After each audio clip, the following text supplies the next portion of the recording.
Hello, ഇന്ന് ഞാൻ വന്നിരിക്കുന്നത് ഞങ്ങൾ കുറച്ച് കപ്പ കൃഷി ചെയ്തിട്ടുണ്ട്. അതിൻ്റെ അകത്തിലേക്കാണ് ഞാൻ വന്നിരിക്കുന്നത്. ഇത് കണ്ടോ, കപ്പ നിൽക്കുന്നു. അതിൻ്റെ ഇടയ്ക്ക് ഇത് പയറിട്ടിട്ടുണ്ട്. ഇതാണ് പയർ. നിങ്ങൾ പയറുണ്ടോ നോക്കാൻ, ഉണ്ടെങ്കിൽ പറിച്ചുകൊണ്ട് പോകാമെന്നോർത്ത് വന്നതാണിത്. പയറിട്ടിട്ടുണ്ട്. ഇത് നെയ്സ് നട്ടിരിക്കുന്നത്.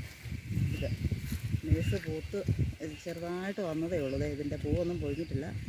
ഇത് കുറച്ചായതേ ഉള്ളത് പൂത്ത് വന്നിട്ടേ. അതുപോലെ തന്നെ കപ്പ ഈ 300 ചൂടുണ്ട് ഞങ്ങളിട്ടിരിക്കുന്ന കപ്പ. അത്രയും കപ്പയുണ്ട്. പിന്നെ 1 മാസം മുമ്പാണ് ഞങ്ങൾ വന്ന് കാടെല്ലാം തെളിച്ചു പോയത്. പക്ഷെ ഇപ്പോഴും ഭയങ്കര കാടായിപ്പോയി. എൻ്റെ ഇടയ്ക്ക് കൂടെ നോക്കിക്കുക, ഒത്തിരി കാടുണ്ടതേ. അപ്പടി കാടാണ്. മഴ കൊണ്ടായിരിക്കും ഞാൻ ഇതുപോലെ കാടായത്. അതുകൊണ്ട് പയർ ഞാൻ എടുത്തുകൊണ്ടിരിക്കുകയാണ്. പൊട്ടിച്ചുകൊണ്ടിരിക്കുന്നു. ഇതുകൊണ്ടാ പഴുത്ത് പോകുന്നു. അത് പഴുത്ത് പോകാതെ പറിക്കാനായിട്ടാണ് ഞങ്ങളിപ്പോൾ ഇന്ന് വന്നിരിക്കുന്നത്.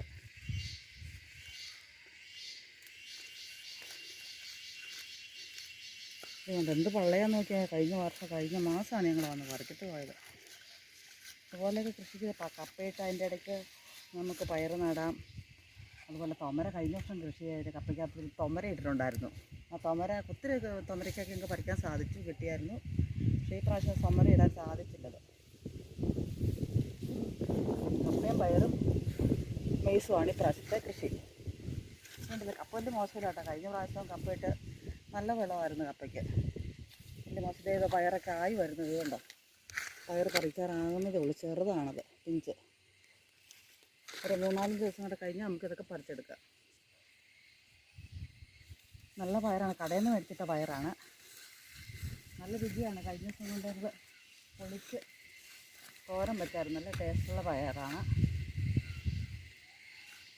ഈ പയറിപ്പം ഞങ്ങൾക്ക് നാളത്തെ ഞങ്ങളുടെ ഒരു കറി ഈ പയറായിരിക്കും കറി വെക്കുന്നത്. ഇന്നത്തെ ഈ വീഡിയോ നിങ്ങൾക്ക് ഇഷ്ടപ്പെട്ടെങ്കിൽ ലൈക്ക് ചെയ്യുക, ഷെയർ ചെയ്യുക, കമൻറ്റ് ചെയ്യുക.